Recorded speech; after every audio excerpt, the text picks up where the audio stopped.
कभी कभी कुछ दीवारें सिर्फ ईंट और सीमेंट की नहीं होती, उनमें कुछ राज भी कैद होते हैं। आज की कहानी एक ऐसे पीजी की है जहां एक लड़की की आत्मा अब भी उसी दीवार के पीछे बंद है, जिसका नाम था सानवी।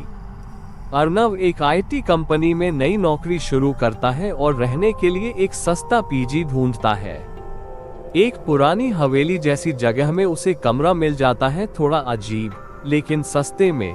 अर्नव बोला थोड़ा पुराना है लेकिन चलेगा, बजट में है।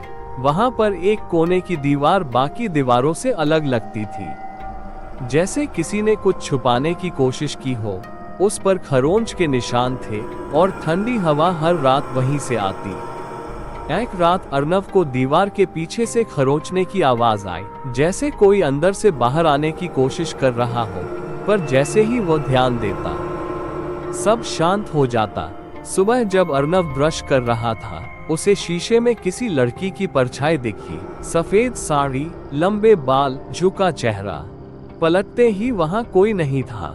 रोज अर्नव की आंखों में लालपन बढ़ने लगा, हाथों पर खरोंचे, नींद गायब, और कभी कभी वो खुद को ही शीशे में पहचान नहीं पाता।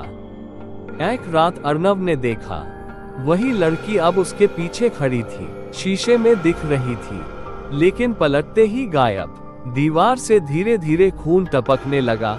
अर्नव ने छूने की कोशिश की, लेकिन हाथ सूखा ही रहा। सांसें तेज, दिल की धड़कनें तेज, और डर अब उसके आसपास मंडराने लगा। पीजी का केयरटेकर बताता है, 3 साल पहले यहाँ एक लड़की रहती थी, नाम था सानवी। उसका बॉयफ्रेंड उससे झगड़ा करता था। एक रात उसने सानवी को मार डाला और उसकी लाश इसी दीवार के पीछे छुपा दी। तब से वो आत्मा यही है, बदला लेने के लिए। सानवी की आत्मा अर्नव के शरीर में समा चुकी थी। उसकी आंखें सफेद, चेहरा डरावना, होठों पर एक बर्फीली मुस्कान। अब सिर्फ एक ही मकसद था, बदला। सुबह अर्नव कमरे में नहीं था, सिर्फ दीवार पर खून से लिखा हुआ एक नाम, सानवी, और कमरे में भयानक सन्नाटा। अगर कभी किसी कमरे में आपको एक अजीब सी दीवार दिखे तो सोचिएगा जरूर, क्या वो सिर्फ दीवार है या दीवार के पीछे कोई देख रहा है।